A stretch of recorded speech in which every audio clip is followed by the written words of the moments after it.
जय श्री गणेश। नमस्कार। मैं आचार्य संजय द्विवेदी। मेरे समस्त प्रबुद्ध दर्शकों का मेरे चैनल पर हार्दिक स्वागत है। आज मैं वर्ष 2024 के एक महापरिवर्तन प्रभाव को लेकर आपके सम्मुख उपस्थित हूं। वर्ष 2024 के वैदिक वर्ष जो सनातन वर्ष है, जो 9 अप्रैल से प्रारंभ हो चुका है, इस वर्ष में 1 मई को नवग्रहों में देवगुरु बृहस्पति अपनी राशि का परिवर्तन करने जा रहे हैं। एक बड़ा परिवर्तन है, क्योंकि गुरुदेव बृहस्पति का किसी भी राशि में जो गोचर काल होता है वो 1 वर्ष के लिए होता है। 1 मई को गुरुदेव बृहस्पति अपनी राशि का परिवर्तन करेंगे तथा इनका गोचर काल 14 मई 2025 तक रहेगा, जहां पर ये दैत्य गुरु शुक्राचार्य की राशि में, वृषभ राशि में गोचर करेंगे।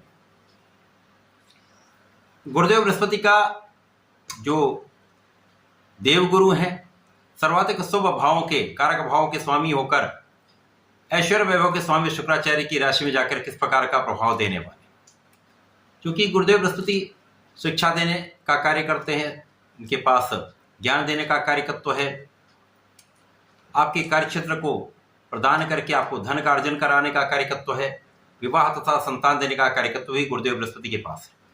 इसी प्रकार से शुक्राचार्य इस भौतिक जगत के समस्त सुखों को प्रदान करते हैं। ऐश्वर्य वैभव धन संपदा देने वाले शुक्राचार्य, बड़े लाभ देने वाले शुक्राचार्य, भोग विलास के कारक शुक्राचार्य, जब वहां पर सर्वाधिक शुभ प्रभाव देने वाले गुरुदेव बृहस्पति होंगी, सर्वाधिक शुभ प्रभाव देने वाले शुक्राचार्य हो की राशि होगी, तो ये किस प्रकार का प्रभाव मिलने वाला है। निश्चित रूप से एक बड़ा परिवर्तन है। इस महापरिवर्तन का प्रभाव समस्त राशियों को मिलने वाला है। आज मैं मिथुन राशि के लिए गुरुदेव बृहस्पति के इस राशि परिवर्तन का किस प्रकार का प्रभाव प्राप्त होगा, कौन सा भाव प्रबल होगा, किस प्रकार से आप इस समय में लाभ ले सकते हैं, इस समय को कैसे उपयोगी बना सकते हैं, संपूर्ण विश्लेषण मैं पूर्ण तर्क के साथ करने जा रहा हूं। प्रिय दर्शकों, ये राशिफल आपको अपने लग्न के अनुसार तथा राशि के अनुसार, दोनों के अनुसार देखना चाहिए, क्योंकि एक लंबी अवधि का परिवर्तन। मिथुन राशि बुध की राशि है। सर्वप्रथम तो ये समझ लें कि बुध और गुरु का आपसी संबंध किस प्रकार का है, क्योंकि जब किसी ग्रह का परिवर्तन होता है तो उनके आपसी संबंध का प्रभाव निश्चित रूप से समस्त राशिफल पर होता है। गुरु की दोनों राशियों के लिए बुध 2 केंद्र के स्वामी हैं। इसी प्रकार से बुध की दोनों राशियों के लिए, मिथुन और कन्या दोनों के लिए गुरुदेव बृहस्पति 2 केंद्र के स्वामी। तो यहाँ पर सर्वाधिक बलवान स्थिति दोनों ग्रहों की आपस के लिए है। इसी प्रकार से विशिष्ट संबंध इन दोनों ग्रहों का है। अब इनका परिवर्तन शुक्राचार्य की राशि में हो रहा। शुक्राचार्य और गुरु का आपसी संबंध मित्रवत नहीं है, परंतु क्योंकि दोनों गुरु हैं, विशेष ग्रह हैं, वर्तमान समय जो दोनों की स्थितियां वहां पर तात्कालिक मैत्री का भाव है, जिसके कारण विशिष्ट स्थिति बन रही। अब मिथुन राशि के लिए गुरुदेव बृहस्पति 2 केंद्र के स्वामी हैं, जहां पर ये सप्तम के स्वामी तथा कार्यक्षेत्र के स्वामी हैं। सप्तम तथा कार्यक्षेत्र के स्वामी का गोचर द्वादश भाव में प्रारंभ हो रहा है। द्वादश भाव जो है वो व्यय का भाव है, एक त्रिक भाव है, जहां पर समस्त ग्रहों का प्रभाव निर्बल होता है। जो उनके कारक भाव होते हैं उसका क्षय होने लगता है। गुरुदेव बृहस्पति अत्यंत शुभ ग्रह हैं। यदि आपकी कुंडली में एक अच्छी स्थिति में बैठे हैं तो निश्चित रूप से ये प्रभावी परिवर्तन है, जो निश्चित रूप से समस्त लाभ देने वाला है। मिथुन राशि के लिए गुरुदेव बृहस्पति का 12वें भाव में जाकर गोचर करना मिथुन राशि के लिए कुछ विशेष स्थितियां बना रहा है। इस समय में सबसे बड़ा जो यहाँ पर प्रभाव मिलने वाला है, जो मातृ स्थान पर हैं उनका स्थान परिवर्तन होने के पूरे योग है। जो लोग विदेश जाना चाहते हैं, विदेश जाकर कार्यक्षेत्र को अर्जित करना चाहते हैं, तो विदेश जाकर अपने कार्यक्षेत्र को ये बना सकते हैं, व्यापार कर सकते हैं, विदेश से संबंधित होकर व्यापार कर सकते हैं, विदेश से संबंधित होकर कोई कार्य कर सकते हैं। विदेशी सेवाओं से बड़ा लाभ यहाँ पर मिलने वाला है। इसी प्रकार से जो लोग, जिनका संबंध बाहरी क्षेत्रों से है, घर के बाहर के लोगों से है, उनसे संबंधित होकर कार्य करते, तो यहाँ पर बड़ा लाभ आपको मिलने वाला है। गुरुदेव बृहस्पति का 12वें भाव में प्रभाव कुछ व्यय की वृद्धि अवश्य करेगा, परंतु जैसा कि गुरुदेव का नियम है, जिस भाव में होते हैं उस भाव का नाश करते हैं। तो यहाँ पर व्यय के भाव में होकर व्यय कम करने का कार्य करेंगे। तो यहाँ पर गुरुदेव बृहस्पति निश्चित रूप से कुछ अच्छे लाभ देने जा रहे हैं। यहाँ पर आपके भूमि भवन वाहन का योग बनाने जा रहे हैं। आपके लिए अच्छे वाहन का योग बन सकता है। आप अपने घर का निर्माण कर सकते हैं अथवा भूमि का क्रय कर सकते हैं। आपके सुख साधनों में वृद्धि का संपूर्ण योग बन रहा है। इसी प्रकार से गुरुदेव बृहस्पति जिस भाव में होते हैं उस भाव को प्रभावित करते हैं। साथ में गुरुदेव बृहस्पति की 3 दृष्टियां हैं। प्रथम दृष्टि का प्रभाव के सुखों के भाव पर है। तो गुरुदेव जिस भाव में होते हैं वहां पर कम लाभ मिलता है, परंतु जिस भाव पर दृष्टि डालते हैं उस भाव के प्रभाव को कई गुना बढ़ा देते हैं। तो यहाँ पर सर्वाधिक लाभ आपके चतुर्थ भाव को मिल रहा है। यहाँ पर इनके लग्न के स्वामी की ही राशि है कन्या राशि। तो गुरुदेव बृहस्पति का प्रभाव आपके सुखों को बढ़ाने वाला।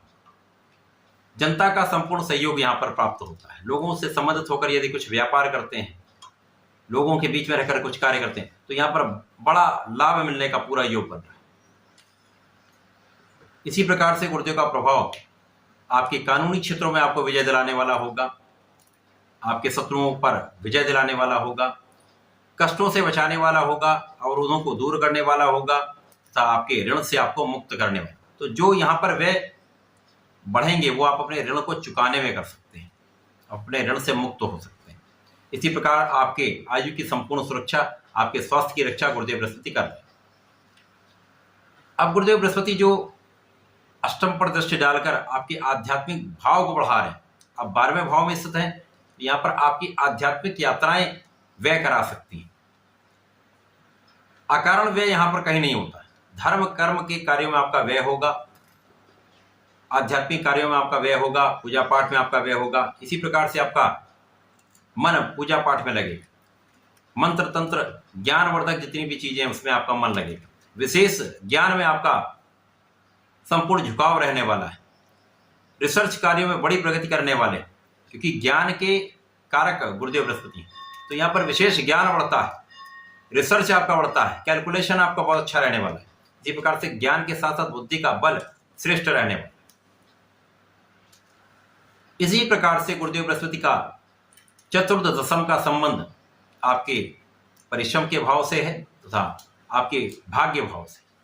तो निश्चित रूप से इस समय में आप परिश्रमी रहने वाले हैं। अपने कार्यक्षेत्र को बढ़ाने के लिए आप संपूर्ण प्रयास करने वाले हैं।